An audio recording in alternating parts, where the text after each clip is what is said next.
هلو يا حلوين، ازيكم؟ يا رب تكونوا بألف خير وانتوا بتشوفوا الفيديو ده دلوقتي. لو دي اول مرة بتشوفوا فيديو ليا ما تنسوش تشتركوا في القناة وكمان تفعلوا جرس الاشعارات عشان يوصلكوا اشعار اول ما انزل اي فيديو جديد. عايزة اقولك مهما كانت مشكلة شعرك ايه هتكلم عنها في الفيديو ده، وكمان هقولك حلول وهقولك على كل المنتجات اللي استخدمتها الفترة دي وبجد فرقت في شعري جدا. والمشاكل اللي هتكلم عنها في فيديو النهاردة هي مشاكل بتعاني منها اغلب الناس خصوصا في الصيف: تقصف الشعر والجفاف والهيشان والتكسير وكمان تساقط الشعر. ومن غير مقدمات كتير خلونا نبدأ الفيديو على طول.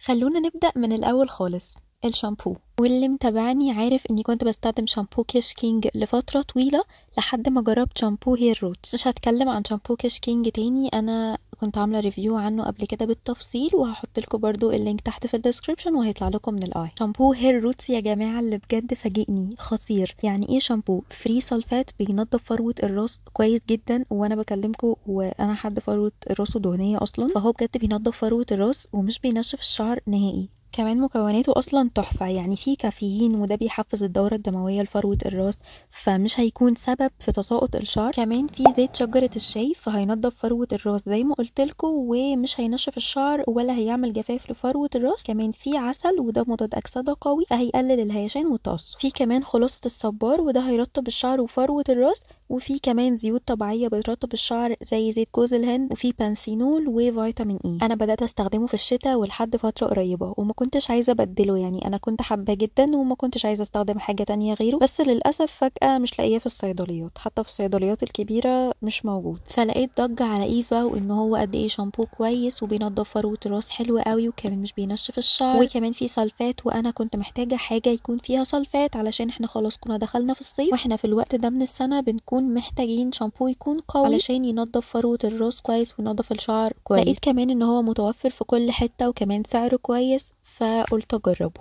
عايزه اقول لكم ان الفيديو ده هيكون على كذا جزء زي سلسله كده علشان ما يكونش طويل. نرجع بقى لشامبو ايفا. عايزه اقول لكم يا جماعه اول ما بدات استخدمه وانا بغسل شعري لقيته بيقع، على العلم ان ده ما كانش بيحصل وانا بغسل شعري بهير روتس او كيش كينج. فقررت ان انا هستخدمه بس لما اكون محتاجه حاجه تكون قويه تنضف لي فروه الراس كويس جدا، يعني مثلا في الوقت اللي انا هكون عامله فيه اويلنج او مثلا عامله ماسك الصدر. عايزه اقول لكم بس معلومه صغيره ان كابكسي كان خلصان من عندي بقاله فتره فانا ما كنتش بستخدمه وكمان ما كنتش بستخدم بديل ليه، فممكن ده اللي خلى شعري يبقى بيقع بالشكل ده. وكمان مع ان شامبو ايفا شامبو قوي فممكن كل ده اثر على شعري وخلاه ما يتحملش ويقع. كمان انا لما رجعت استخدم كابكسي الفتره دي تاني هو في تساقط مع شامبو ايفا وانا بغسله بس مش زي الاول. فانا بصراحه مش عارفه، لو حد بيستخدم شامبو ايفا وبيحصل معاه كده يقولي في الكومنتات. وبالنسبه لكابكسي يا جماعه ده احلى سبراي لتساقط الشعر انا استخدمته وعملت لكم عنه ريفيو قبل كده بالتفصيل، هسيبه لكم تحت في الديسكريبشن وكمان هيطلع لكم من الاي. اوفر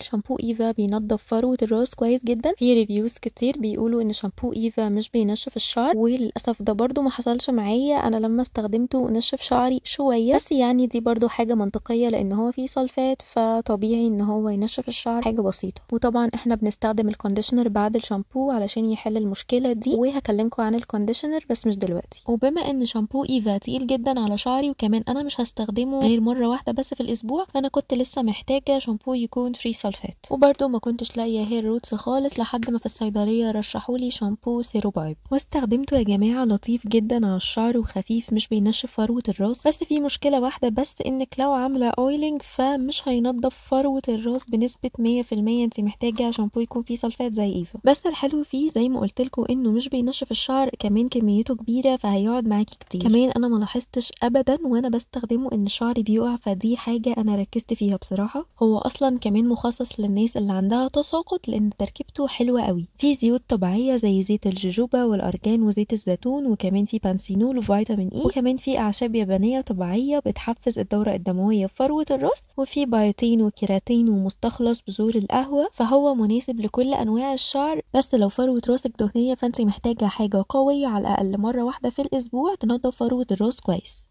وعشان ما اطولش عليكم هكلمكم عن باقي روتين الشعر في الفيديو اللي بعد ده على طول، وهرقم لكم الفيديوهات علشان برضو تشوفوها بالترتيب. عايزه افكركم لو لحد دلوقتي لسه ما اشتركتوش في القناه اشتركوا، كمان فعلوا جرس الاشعارات عشان يوصل لكم اشعار اول ما نزل اي فيديو جديد. كمان اعملوا لايك للفيديو ده وشير مع صحابكم واكتبوا لي كومنت باي سؤال عندكم، انا برد على كل الاسئله. وبس كده، باي باي.